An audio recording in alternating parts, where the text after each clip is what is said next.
wish to thank Claire for inviting me because up until about 2 months ago I knew very little about honey, and she knew I was an expert on chocolate and wine and said, well, you surely be able to know something about honey. Well, this excursion through culture, history, has taken me to all continents except Antarctica and into such an array of themes and topics. It was very difficult to limit my talk to 40 minutes, so I promised my following speaker, Liz Applegate, that I would keep it basically under control. I wish to thank you, and I'm most pleased to be invited to share this information with you today on the culture history of honey. The fossil evidence for bees is quite ancient and predates human existence, as in this case of this bee preserved in amber from Burma from the Miocene that dates to about 20 million years ago, well before humans came on the scene. The earliest direct human use of honey dates to more than 10,000 years ago, as revealed in these ancient petroglyphs or stone drawings from Spain and India that depict humans collecting honey from beehives. There are even a few petroglyphs from Northern California, such as from North America, such as this one from southeastern California, that memorialize bees prior to European arrival. Now today my topic is not bees per se, but honey, and to document its sweet journey through human culture and history. And in preparing my presentation, I searched globally for oral traditions and how bees and honey first came to humankind, and I found a broad range of samples from cultures as diverse as this one from the Bushman San peoples of the Kalahari Desert. But the tradition holds that a bee lays an egg inside the body of a praying mantis. The egg hatches from the mantis and becomes the first human. There's a tradition from the Maasai of Eastern Africa who, in identifying the origins of their own people, lauded their god Enkai for creating the first people, the Torobo, the first humans to eat honey. There are also Amazon tribes who relate the tradition that the earliest humans were lazy, that the gods commanded bees to build their nests in tall trees, thus forcing humans to exercise and work hard if they wanted to obtain honey. There are tales too from ancient Greece regarding how early humans and satyrs robbed beehives to extract honey, as depicted in this early 16th century painting by Piero di Cosimo entitled The Discovery of Honey. But my favorite is this one, the story of the creator bee. Now look carefully at the eyes up here of this creator bee, and what you'll see is that in this story the creator bee vomits, and the creator bee vomits on a university of honey is formed. A universe composed of honey galaxies, where the galaxies are composed of honey planets, where oceans rich and deep with honey flow across, where honey streams flow, and there are honey rivers, where the rivers and streams form honey lakes and honey ponds, where honey puddles are formed from the honey raindrops, all caused by the creator bee. Then the creator bee buzzed and said, "Let beevolution begin." And thus it was that beevolution began. But unexpectedly, in a world of angry bees evolved. Types of angry bees that fought over territory.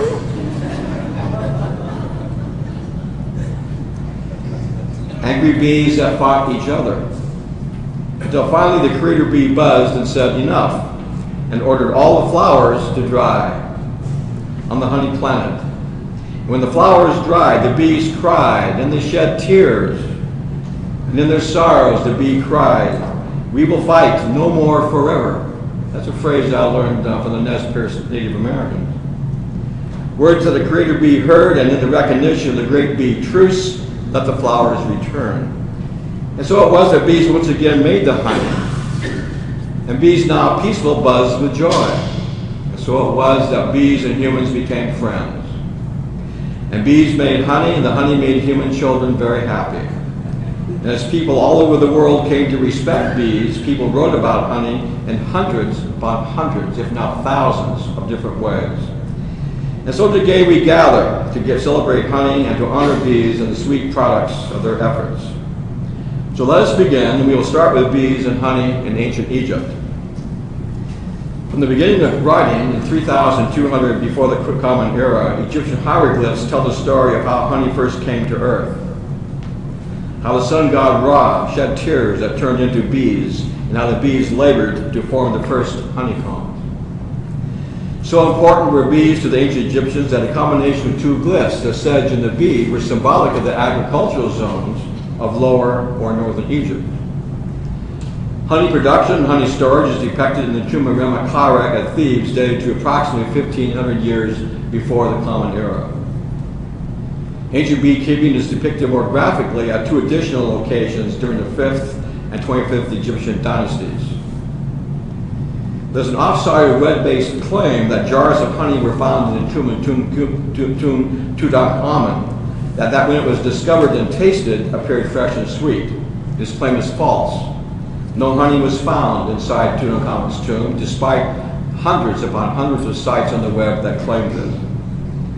There's another less well-cited web claim base that jars of honey were found at the ancient Egyptian workman's site of Deir el-Medina on the west bank at Thebes, and that honey contained pollen that could be identified, and this claim is confirmed.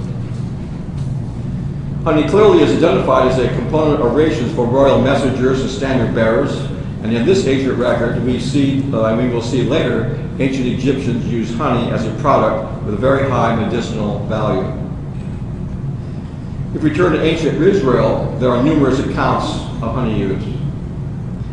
Now, beyond the phrase land of milk and honey used to describe the land west of the Jordan River, in 2007, archaeologists discovered actual ancient beehives at Tel Rehof in northern Israel that date to approximately 900 before the Common Era. Now, from the Torah to the Talmud and other early Jewish religious texts, honey flows as a common thread, as in this theme and case from Leviticus. And through the exploits of Samson, who in this account in the book of Judges obtained honey from the carcass of a lion. And through the prophecies of Isaiah and his words that the Messiah shall eat butter and honey, and by doing so will know how to refuse evil and to exhibit good behavior. Honey is referenced to a number of the Psalms, as seen here in Psalm 19. Honey also is referenced to several Proverbs, as the verse chosen here comes from Proverbs 24. But it is honey in the sensual sense of sweetness that is used to describe one's bride, as depicted in, of course, the Song of Solomon. Now, east of Israel, in what is now modern Iraq, was ancient Mesopotamia, that land between the two rivers. The land between the two rivers, there exists some of the more ancient honey-related texts from these ancient civilizations of Babylon, Assyria, and Ur. As with this cylinder seal, with a reference to honey, that dates to the 23rd century before the Common Era. A reference to honey appears in the ancient epic of Gilgamesh, that astonishing text from which the authors of Genesis drew upon for their description of God's wrath and the universal flood and Noah's Ark. Here, in this case, Gilgamesh fills a ruby-colored bowl with honey. The themes of bees and honey percolate throughout ancient Greek texts by the hundreds upon hundreds. In numerous passages, bees are called birds of the muses. The ancient Greeks believed that it was these muses, these women, who in turn inspired writers and inspired poets. Ancient Homer described the cultural role of honey as an offering at funerals, as in this passage from the Iliad, where Achilles places jars of oil and honey atop the funeral pyre of Patroclus. And also it appears in the Odyssey, where Ulysses prepares honey offerings for the dead when he visits the underworld. Aesop, writing in the 6th century before the Common Era, wrote of an encounter between Zeus and a bee at Mount Olympus. The bee rises to speak to Zeus and complains that humans consistently steal my honey, and I wanted protective weapons to defend myself and defend the hive. According to Aesop, Zeus then provides the bee with a stinger, but with a caveat, that if it was used to attack humans, and if the stinger was used, then the bee would die. In ancient Greek tradition, bees were sacred symbols of the Greek goddess Artemis, she of the hunt and the goddess of fertility, whose primary sanctuary was at the site of Ephesus. For more than 500 years, Greek poetry is filled with references to bees and honey, as in this surviving lyric poem penned by Sappho from the island of Lesbos. Another example of honey in Greek poetry is this passage written by Pindar to commemorate the ancient athletic games at Nemea. A number of Greek playwrights and commentators, among them Aeschylus in his work The Persians, and other playwrights such as Antisthenes, Aristarchus, Euripides wrote on the merit of honey. And even Aristotle, in several works on metaphysics, extolled the merits and the mathematical properties of honey water. Apollodorus related the tale of Glaucus, who while at play while chasing a mouse in play, he slips and falls into a huge storage jar filled with honey, and he drowns. Apollodorus relates that Glaucus died, but was revived thereafter through the centuries, well into several centuries ago in Europe. Much of European lore held that if you would put honey under the nose of a deceased person, that person would revive.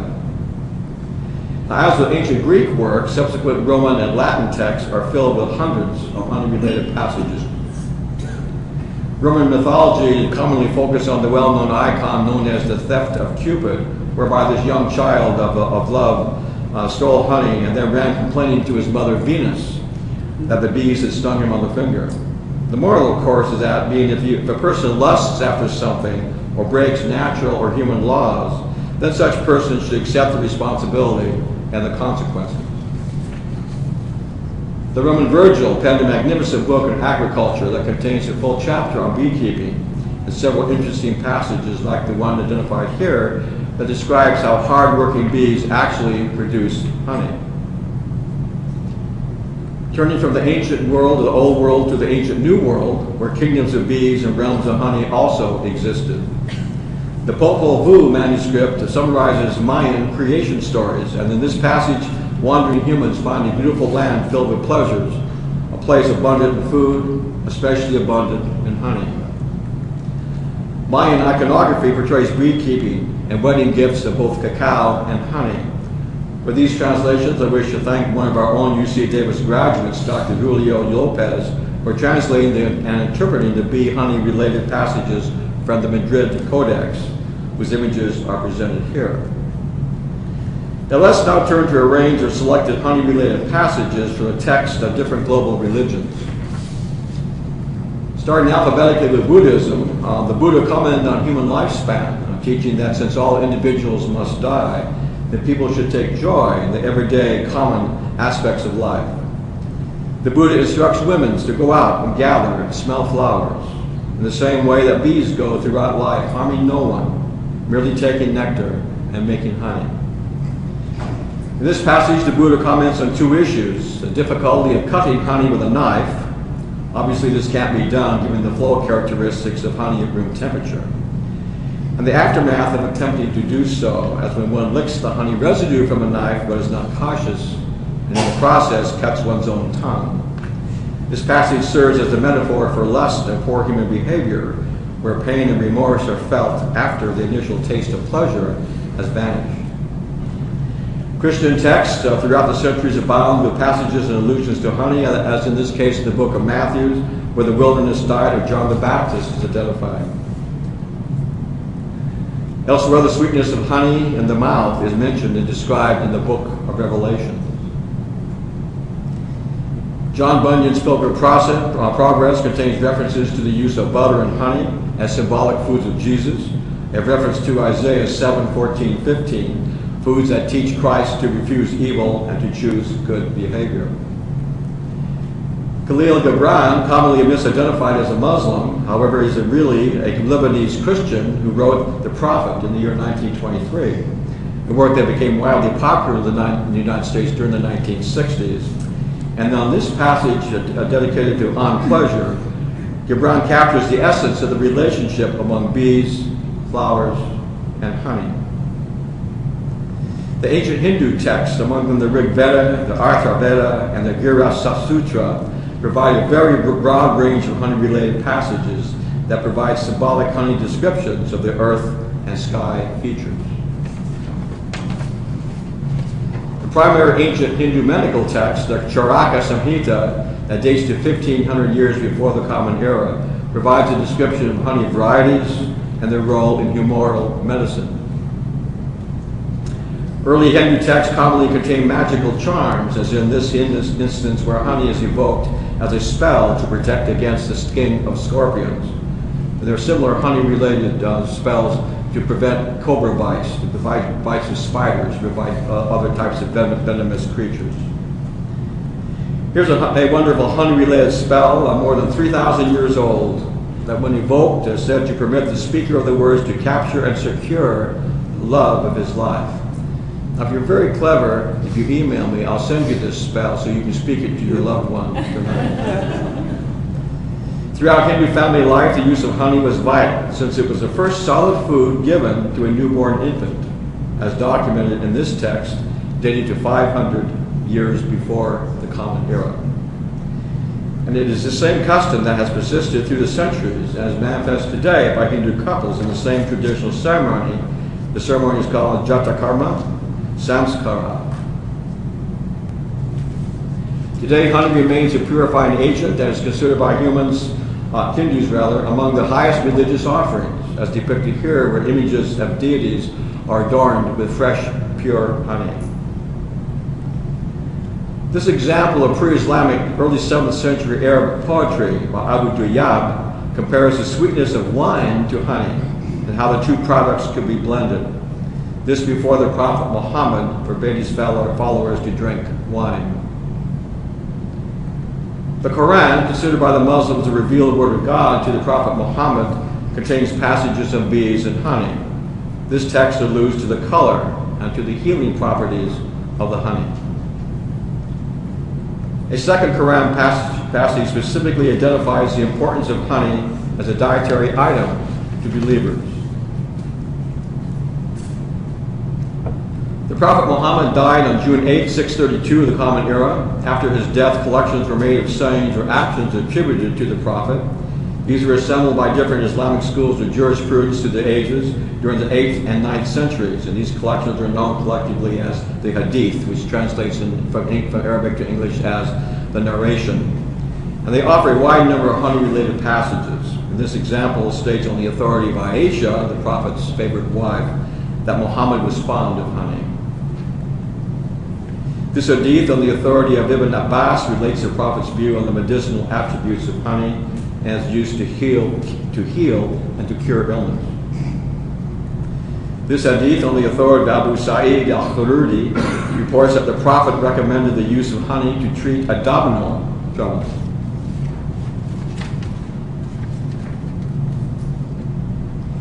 Imam al-Shafi, whose tomb is at Fustat on the southern outskirts of modern Cairo, was considered one of the founders of Islamic jurisprudence.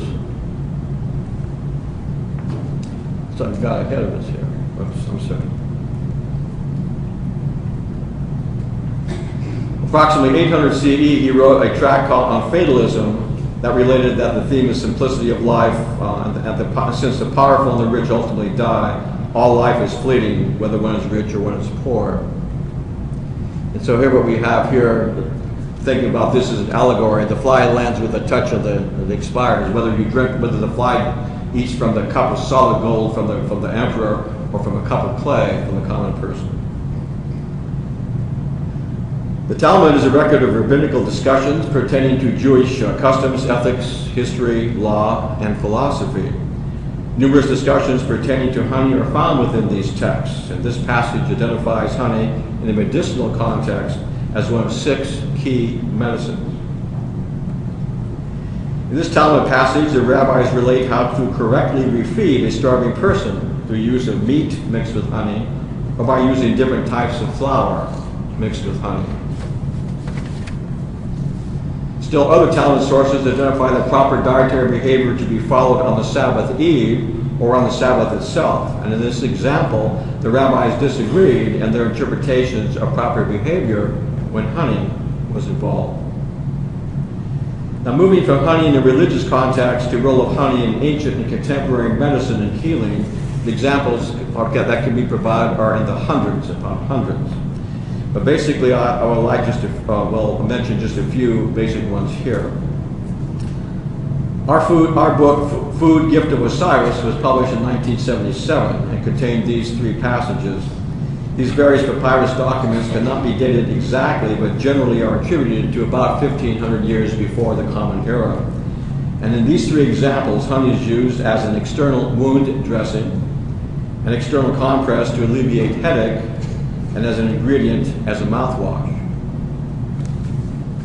In these additional three passages, honey is combined with squid cuttlebone, earth, and heat-producing spices to perform a preparation H-like suppository used to treat hemorrhoids. The other one, honey is boiled with mustard and other ingredients to treat diarrhea. And the third one, honey is blended with goose fat is applied directly to the surface of the eye to treat what we interpreted as cataracts. Among the more interesting ancient Egyptian prescriptions to survive, however, is this one from the papyrus Avers, also from about 1500 BCE, that may be, we're not certain, but may be a reference where honey was used as an ingredient to treat diabetes. Now, numerous Greek and Roman medicinal prescriptions use honey as an ingredient. And I will cite just two out of the many hundreds available for inspection. This first passage comes from Soranus' book Gynecology, written in the 2nd century of the Common Era, where honey was used to treat constipation in infants. I don't think we would use turpentine, basically, today to give to a baby.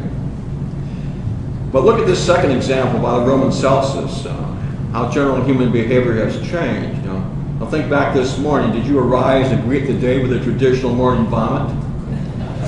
Sometimes the Romans began their day by tuning up their bodies and cleansing leftover residues from dining parties held the night before. Among the more curious examples of medicinal use of honey that I encountered in preparation for our symposium today is this passage from the Chinese physician Li Shanxian in his classic text Ban Kia Gong Mu, dated to the late 16th century, where he describes a custom from the Arabian Peninsula, the so-called mellified man. This blends human behavior, honey, death, and a form of medical cannibalism. This passage translated from the Chinese, some old men at the end of their lives would give themselves over to a special death where they ate only honey and they bathed only in honey. Ultimately, they excreted only honey in their urine and feces. Such a diet is not medically sustainable, so after death takes them, their corpses are placed inside a honey-filled coffin, and their bodies are aged for several centuries, whereupon the coffins are opened and pieces of the corpses cut off, medicinally is prescribed and eaten to prevent and to treat broken bones, wounded limbs, and a range of unidentified complaints. Yum. Now, earlier, I touched upon the theme of honey and magic when describing Hindu spells used to protect against scorpion stings and other problems. Now, honey is used today in different magical contexts, as in this instance where honey and butter are smeared over the bodies of Maasai women of East Africa to ensure fertility. The World Wide Web is a rich source for New Age honey-related magical spells. In this instance, a mixture of almonds, honey, milk, and raisins are recommended for use to conjure the image of one's soulmate during dreaming. Is it not really apparent that bees and honey appear throughout history in military contexts? For example, the year 908 of the Common Era, the citizens of the English city of Chester repelled an army of invading Danes and Norwegians by dropping beehives onto these Vikings as they attempted to storm the city walls. We have similar accounts from Richard III catapulting beehives onto Muslim troops as they were attacking the walls of Jerusalem. The most curious linkage, however, between honey and military activities took place in 400 BCE, where 10,000 Greek mercenaries under the generalship of Xenophon marched from Greece along this route all the way down to southern Mesopotamia to take part in a civil war. When they got down there, they found the war was over, and the persons who invited them said, "Go home." Well, this army of 10,000 soldiers then began to walk back. They got up in this area here, and something very, very, very strange happened. They marched northward, and it was now northeastern Turkey, and after reaching this area, the soldiers were incapacitated after eating toxic honey. The long first-person account provided here reveals that the troops suffered extreme vomiting and diarrhea. They were unable to stand erect. They staggered about as if violently drunk. After 3 or 4 days, the affected troops recovered, and they resumed their march, ultimately went north to the Black Sea, and then turned west, and then returned basically to Greece. Now the source of this toxic honey was pollen from this plant, Rhododendron ponticum. It still grows today, it's still toxic. Honey from this plant will still produce those symptomologies of diarrhea, intoxication, and inability to speak. So beekeepers today in this region of Turkey still must remain vigilant lest their bees seek out rhododendron as their pollen source. Perhaps the most illuminating aspect of my work for all this honey-related information for this symposium came from examining ancient and contemporary customs and literary sources from Africa, Europe, Asia, and the Americas. I had never in 1,000 years would ever have thought the role of honey in literature would be so rich. From hundreds of accounts identified, several may be cited here. For example, there are African traditions still practiced in Morocco today to keep local bees from being killed by thunder. There's a long-standing South African Zulu tradition that describes teamwork between large and small animals and how they work together to share honey. The Hadza peoples of modern Tanzania and East Africa share beehive honey and wax with birds of the genus Prototiscus, which is the bee seeker that goes out and the people follow the birds and then the birds take them to the hives. Within the Orisha healing system practiced by the Yoruba of Nigeria in West Africa, honey is said to calm. Taking honey leads to sound sleep. Taking honey cures bedwetting in children. Turning to Asia and the Pacific region, let us explore some additional honey-related themes. From the Middle East and Arabian Nights comes this dramatic story of how a single drop of honey at the wrong place at the wrong time brings about a series of very unexpected events. This hunter with his dog is out in the woods and he encounters a beehive. He takes the honey, puts it in his backpack, he takes it into town to sell. As he comes into the store, a drop falls onto the ground. Flies are attracted to this, basically. The flies attract a bird. The bird attracts a cat. The nearby dog of the man attacks the cat and kills the cat. The owner of the cat fights with the owner of the dog. These two men kill each other, whereupon their respective clans embark upon a blood feud that lasts for years and years and years, and to leads to an unaccountable number of deaths, all because of a single drop of honey. From ancient Persia comes this report of exceedingly gruesome execution techniques. We're glad that anybody who's under the age of 10 must close their eyes and plug up their ears, because this is the most gruesome torture ever devised by a civilized society. It was described by the Greek writer Plutarch, who described the torture and death of King Mithridates, the king of Pontus, 302 to 266 before the Common Era. This technique is called the boats, and you take two boats with the head sticks out one end, the arms out at the feet, and you pin the body inside with these extremities and just the head sticking out. So what happens? Those who are torturing force food to the condemned, who doesn't want to eat, so they poke their eyes out until they eat. Then they pour honey over everybody, everything. And the flies and the insects and the vermin are coming in, basically, and the person is being forced to eat this honey. It's been terrible, you see there, so please keep your lunches down. Don't vomit this, you see. It took 17 days for Mithridates to expire from this torment. That's a terrible, terrible way to die. On a happier note, there are wonderful honey-related passages from Tibetan literature and poetry. There are dozens of examples, and we cite one just here, which is delightful to read. Here's another delightful passage from India that contrasts the efforts between bees and butterflies. Bees are hard work, and butterflies flit around, they think they're cool, but they don't give respect to the flowers, whereas the bees do. And I think that's really, really telling. This example from South Indian Tamil poetry describes how honey is brewed, fermented, and aged inside pieces of long joints of bamboo. This wonderful passage from Thailand describes a mythological encounter between bees and elephants before the elephants had long trunks. And the bees were hiding out, so the elephant took the bees for protection inside his mouth. The bees began to buzz around and made the elephant sneeze. And as he sneezed, the trunk came out and became very long. So this is why elephants have long trunks, and this is why bees build their honeycombs in hollow trees in imitation of the trunks of elephants. From China comes this 11th century song by Su Shi about an old man who ate only honey, and how by doing so he produced poetry.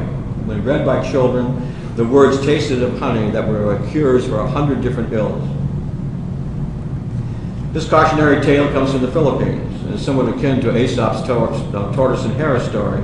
In the Philippine version, the two animals are represented by a selfish, quick-moving lizard and a slow, thoughtful turtle. The lizard spies a beehive and scampers ahead of the turtle, who wants to obtain the honey only for himself because he didn't want to share. And in doing so, the lizard becomes badly stung by the bee for his rash and selfish behavior. And within the Australian subcontinent comes honey-related practices and oral traditions of Aboriginal or First Peoples, and of special interest here is a honey-related taboo, where girls undergoing initiation rites after puberty are forbidden to eat honey for 4 months.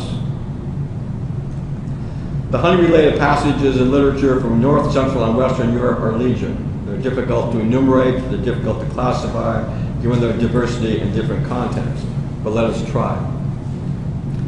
Honey literary passages stem from the earliest Norse sagas that describe Viking exploration of Russia and India.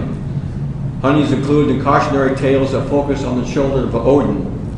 Among them are the honey-related passages in the Kalevala, the Finnish saga, and the Kavassa saga, and how he was killed by evil dwarfs who blended his blood with honey. Russian and Ukrainian honey-related texts are reflected widely from the 18th century poetry where Derzhavin, presented here, as seen through the works of Pushkin, Tolstoy, Anton Dostoevsky, Dinner Scene, Crime and Punishment, onto Anton Chekhov's short story, The Gooseberries, where he describes a mentally disturbed man who pours honey all over all of his money, takes all his money out of hiding, and all his lottery tickets. He pours honey over all the money of lottery tickets and eats it, so none of his heirs or friends will benefit. French literature abounds with honey-related texts, from Balzac, seen here, through the works of Molière, to Zola, to Alexandre Dumas, and many, many others. But my favorite French author is Jules Verne, who I began reading early in my childhood, in about the 7th grade, 6th, 7th grade, especially his 20,000 Leagues Under the Sea, where the heroes encounter beehives and honey. Honey-related German literature reaches into the 16th century, and there's commentary on the Book of Galatians by Martin Luther, and extends to the early 19th century tales by the Brothers Grimm, of which 2 of their fables celebrate bees and honey. One of these tales, of this one presented here, details how a simpleton prevails over stronger and wiser others to prevent the death of bees. These wise boys want to kill off the bees, and the simpleton protects the bees. Other honey-related sources of German literature include tales and poetry of Goethe, Hermann Hesse's masterpiece Siddhartha, and Franz Kafka's unsettling masterpiece The Trial, where in this passage the police eat a honey snack while interrogating the prisoner, who doesn't know why he's there and under interrogation. But it's in the literature of the British Isles, whether England, Ireland, Scotland, or Wales, where these classics where bees and honey find an even greater expression.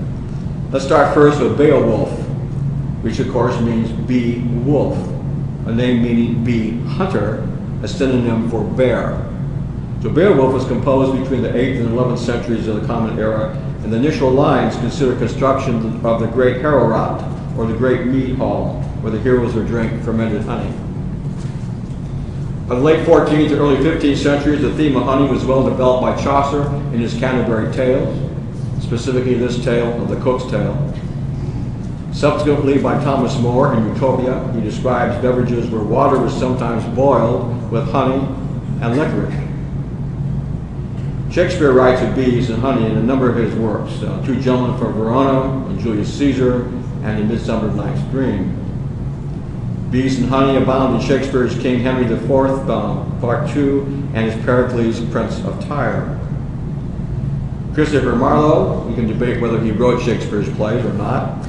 Marlowe considered honeybees in his epic poem Hero and Leander, published in 1598. The poet John Donne and the Token, published in 1634, request honey to make sweet his hive. Bees and honey make their appearance in Milton's Paradise Lost, appear in Coleridge's Kubla Khan, and in his Rime of the Ancient Mariner, and in Mary Shelley's eerie novel, Matilda.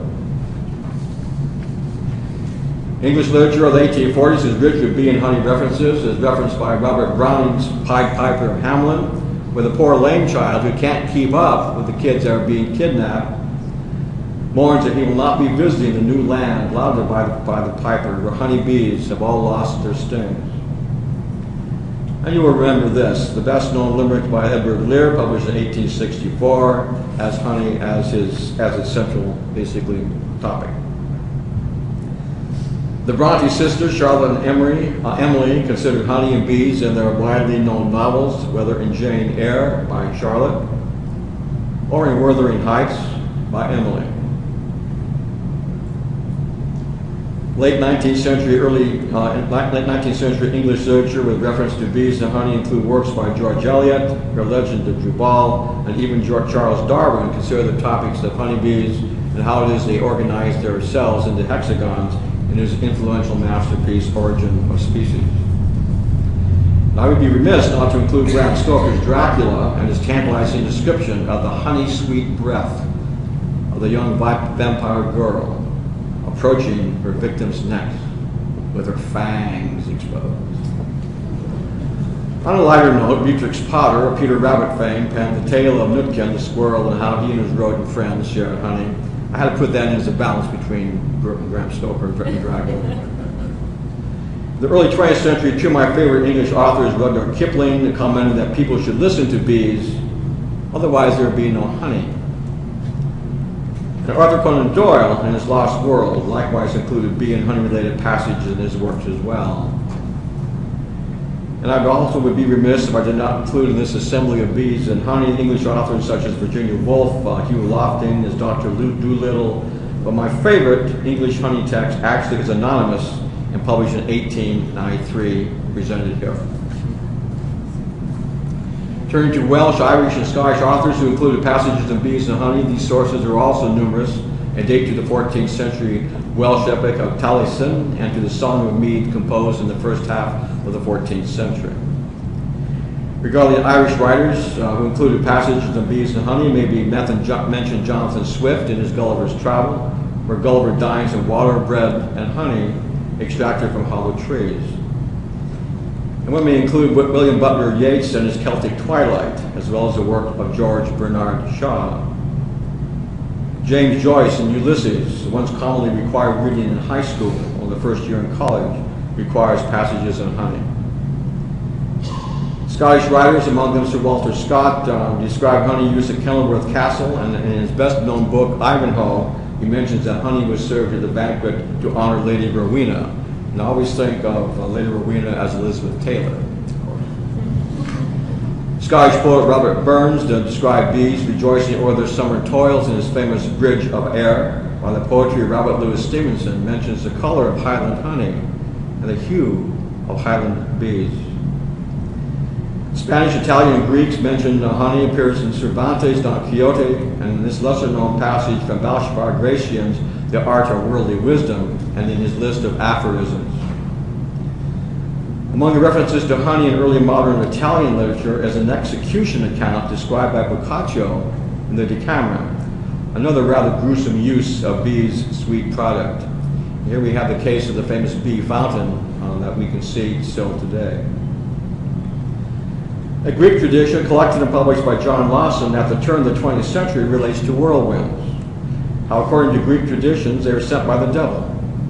Lawson collected a magical spell that was shouted, whereby persons could avoid being enveloped within the evil dust. Meli ke galas te stratasas, honey and milk in your path.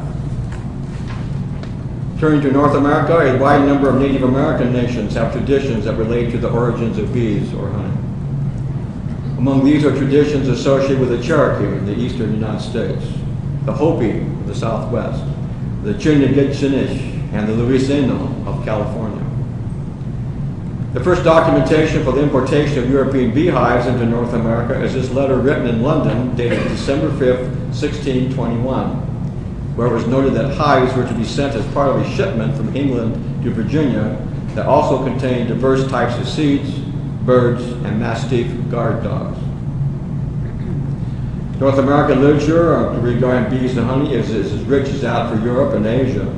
We may cite the works of Ralph Waldo Emerson and this passage from Henry Wadsworth Longfellow's Evangeline. Hawthorne's House of Seven Gables contains mentions of bees and honey. David Thoreau in his classic Walden relates the calling of the bees back to their hives. Emily Dickinson in Pedigree of Honey is among the best-known honey-related poems of North American 19th century poets. Bret Harte is best known for his California Gold Rush era stories, but he also wrote on honey in his lesser-known epic poem, Concepcion de Arguello. The 19th century American poet John Greenleaf Whittier penned an impressive message reporting the Appalachian folk tradition of telling the bees so the bees could spread the words of a relative's death. My grandfather told me this when I was little. They grew up in the Ozarks, that when a person dies, you go out to the beehive, you tell the bees of the death, the bees then go out and spread the word of the death beyond the confines of the immediate house. In her 1893 novel Singer from the Sea, Amelia Barr used honey as a metaphor to describe the difficulties of differentiating between false and true love. Well, Henry's collection of short stories, The 4 Million, which contains his best-known tale, The Gift of the Magi, also contains the interesting story of the wealthy Prince Michael, who prefers to dress in rags and sit on a park bench in New York City. And then there's Ambrose Bierce, perhaps best known for a short story of an occurrence at Owl Creek Bridge, who in 1912 published a series of cynical epigrams, one with passing reference here to honey. Contemporaries Kathleen Norris and F. Scott Fitzgerald, both widely read today, touched upon the theme of bees and honey. And here is the artist's image of Benjamin Button from the British audiobook collector's version showing Fitzgerald's misspelled name.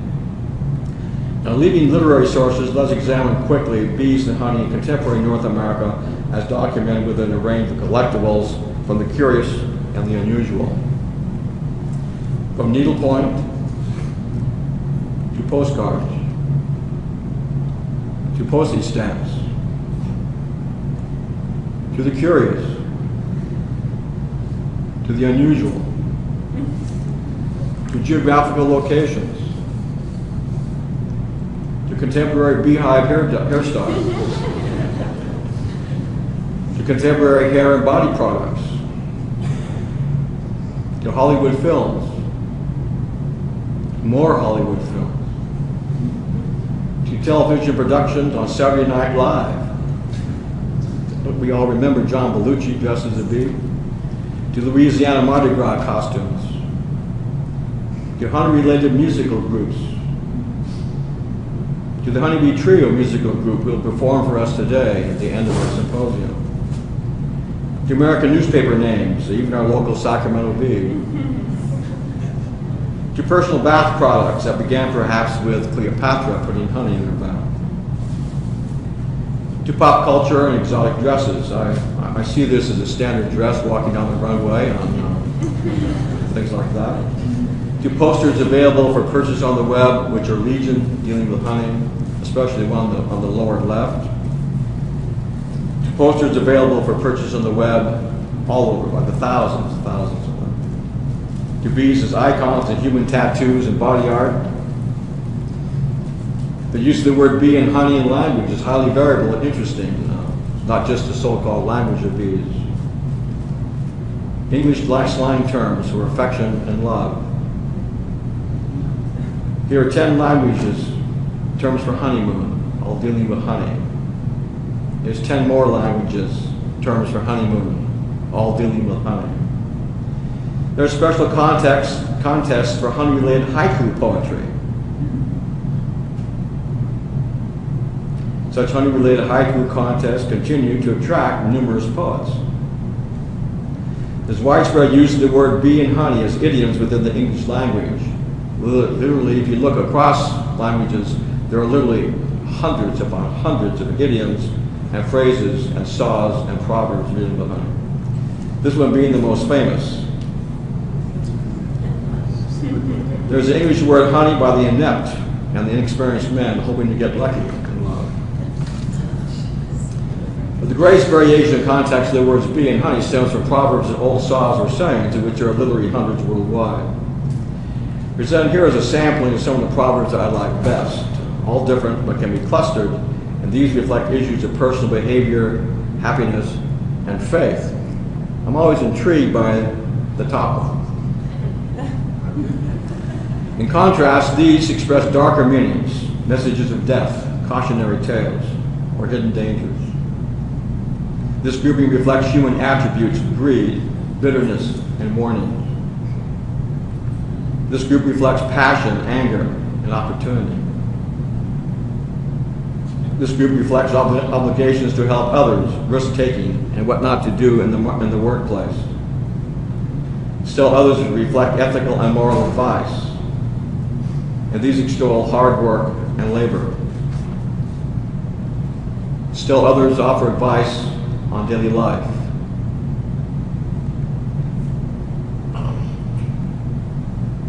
This well-known phrase, the bee's knees, first appeared in the English language in the 1920s, but to take this concept to the nth degree depicted here seems curious to me. More recently, in Hike Through American Television and Cinema is the phrase queen bee, has added various components to its definition, as we see here Lindsay Lohan and her other friends, and her other friends, and her other friends. If we explore the word honey in song lyrics, it may be traced to at least 1744 with the well-known nursery rhyme song, Sing a Song with Sixpence, Pocket Full of Rye. We've all sung that here, and I didn't think much about it until all of a sudden honey pops up the other verse. Less well known is the use of both the words bee and honey in the popular 19th century U.S. Army cavalry song, The Girl I Left Behind Me, sung in many John Ford Western movies. My undergraduate university years at Cal Berkeley back in the 1950s, we were all familiar with the singer Jimmy Rogers, who in 1957 recorded his classic song, Honeycomb. And later, other honey-related songs, among them A Taste of Honey, recorded by the Fab Four, became hits during the 1960s. And in this year, 2011, Blake Shelton debuted his song, Honeybee, at the Academy of Country Music Awards and Hall of Fame. I'd like to end there because I'm running a bit over time, and I'd just like to mention that I'm looking forward to the next presentation by my friend and colleague, Elizabeth Applegate. I wish to thank you all very much.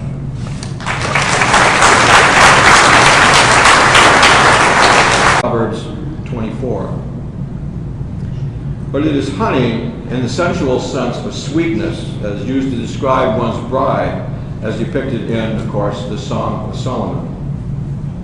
Now, east of Israel, in what is now modern Iraq, was ancient Mesopotamia, that land between the two rivers. That land between the two rivers, there exists some of the more ancient honey-related texts from these ancient civilizations of Babylon, Assyria, and Ur. As with this cylinder seal, with a reference to honey, that dates to the 23rd century before the Common Era. A reference to honey appears in the ancient epic of Gilgamesh, that astonishing text from which the authors of Genesis drew upon for their description of God's wrath and the universal flood and Noah's Ark. Here, in this case, Gilgamesh fills a ruby-colored bowl with honey. The themes of bees and honey percolate throughout ancient Greek texts by the hundreds upon hundreds. In numerous passages, bees are called birds of the muses. The ancient Greeks believed that it was these muses, these women, who in turn inspired writers and inspired poets. Ancient Homer described the cultural role of honey as an offering at funerals, as in this passage from the Iliad, where Achilles places jars of oil and honey atop the funeral pyre of Patroclus. And also it appears in the Odyssey, where Ulysses prepares honey offerings for the dead when he visits the underworld.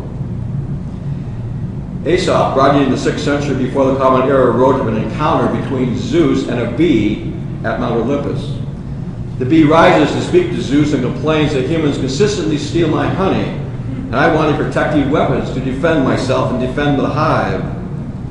According to Aesop, Zeus then provides the bee with a stinger, but with a caveat, that if it was used to attack humans. There's an off-sided web-based claim that jars of honey were found in the tomb of Tutankhamun, that when it was discovered and tasted, appeared fresh and sweet.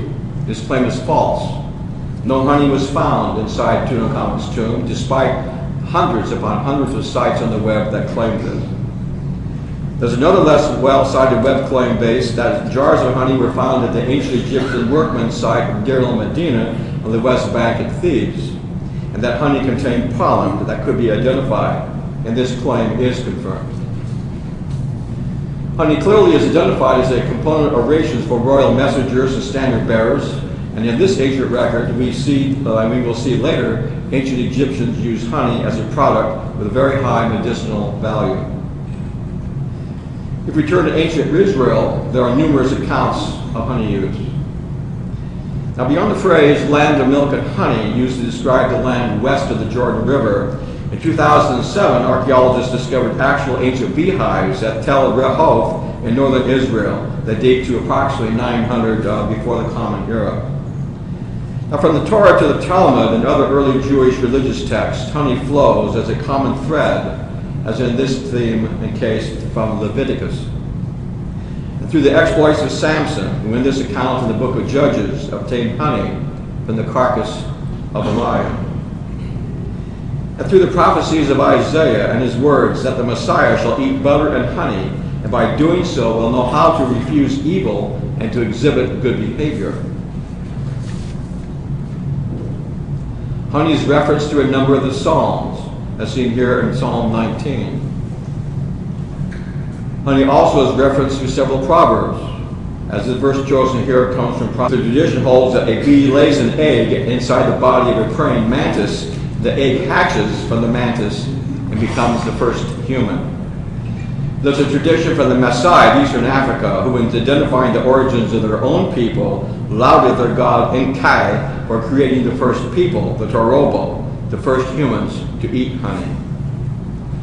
There are also Amazon tribes who relate the tradition that the earliest humans were lazy, that the gods commanded bees to build their nests in tall trees, thus forcing humans to exercise and work hard if they wanted to obtain honey. There are tales, too, from ancient Greece regarding how early humans and satyrs robbed beehives to extract honey, as depicted in this early 16th century painting by Piero di Cosimo entitled The Discovery of Honey. But my favorite is this one, the story of the creator bee. Now look carefully at the eyes up here of this creator bee. And what you'll see is that in this story, the creator bee vomits. And the creator bee vomits and a university of honey is formed. A universe composed of honey galaxies. Where the galaxies are composed of honey planets. Where oceans rich and deep with honey flow across. Where honey streams flow. And there are honey rivers. Where the rivers and streams form honey lakes and honey ponds. Where honey puddles are formed from the honey raindrops, all caused by the creator bee. Then the creator bee buzzed and said, "Let beevolution begin." And thus it was that beevolution began. But unexpectedly, in a world of angry bees evolved. Types of angry bees that fought over territory.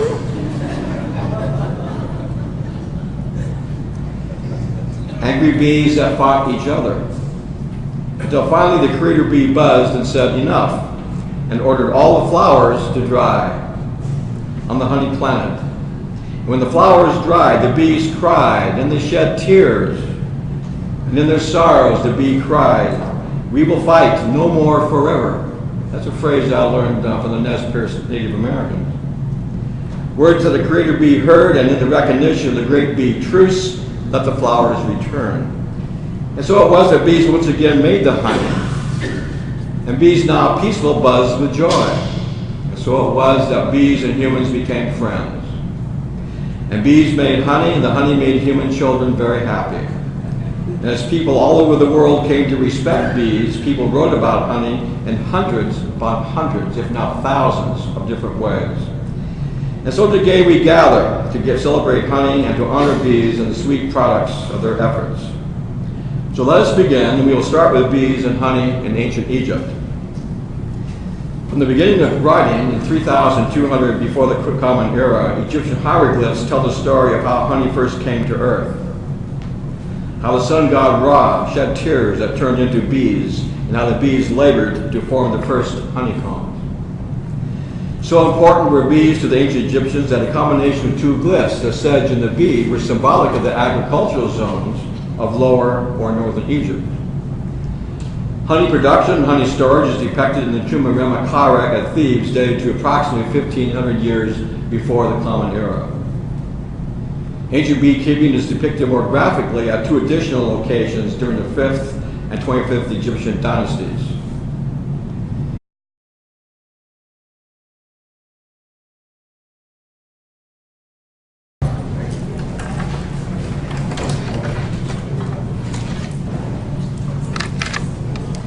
I wish to thank Claire for inviting me, because up until about 2 months ago, I knew very little about honey, and she knew I was an expert on chocolate and wine, and said, well, you surely have to know something about honey. Well, this excursion through culture, history, has taken me to all continents except Antarctica, and into such an array of themes and topics. It was very difficult to limit my talk to 40 minutes, so I promised my following speaker, Liz Applegate, that I would keep it basically under control. I wish to thank you. I'm most pleased to be invited to share this information with you today on the culture history of honey. The fossil evidence for bees is quite ancient and predates human existence, as in this case of this bee preserved in amber from Burma from the Miocene that dates to about 20 million years ago, well before humans came on the scene. The earliest direct human use of honey dates to more than 10,000 years ago, as revealed in these ancient petroglyphs or stone drawings from Spain and India that depict humans collecting honey from beehives. There are even a few petroglyphs from Northern California, from North America, such as this one from southeastern California, that memorialize bees prior to European arrival. Now today my topic is not bees per se, but honey, and to document its sweet journey through human culture and history. And in preparing my presentation, I searched globally for oral traditions and how bees and honey first came to humankind, and I found a broad range of samples from cultures as diverse as this one from the Bushman San peoples of the Kalahari Desert